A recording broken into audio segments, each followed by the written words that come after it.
বহুদিন পর কোনো কাজ ছাড়াই বেরিয়ে পড়লাম একা শ্যামবাজার। বাস থেকে নেমে মা জয়কালীকে দর্শন করে ফুল কিনে হাঁটা লাগালাম বাগবাজারের দিকে। বেরোনোর উদ্দেশ্যটা ছিল কিন্তু ভিন্ন। সবাইকে গেস করতে পারছো কোথায় চলেছি? হ্যাঁ, মায়ের বাড়ি।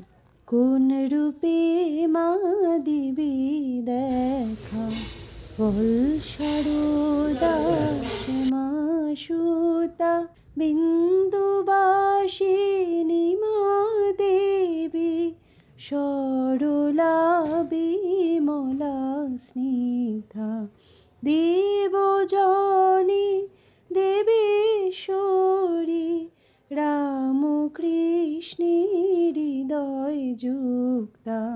সেদিন আবার ভোগ খাওয়ারও সুযোগ হয়ে গেল। এবার বাড়ি ফেরার পালা। দেখলাম মা সরস্বতীর ভাসানের শোভাযাত্রা বেরিয়েছে। দেখতে পেলাম মহিলা ঢাকিদেরও।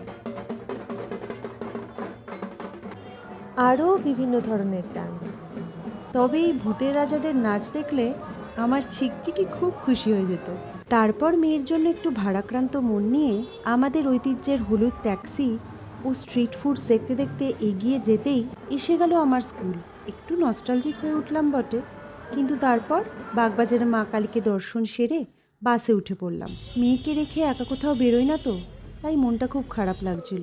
কিন্তু যাকে নিয়ে এত ভাবছি সে তো বহাল তো বিয়েতে দাদুর পাশে বসে টিভি দেখছে।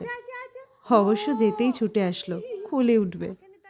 মায়ের বাড়িতে মাকে সম্পূর্ণরূপে উপলব্ধি করে এবং নিজের ঘরে তাকে নিয়ে এসে মনে অপার সাহস, শক্তি এবং শান্তি নিয়ে আবার লড়াইয়ের জন্য প্রস্তুত হলাম।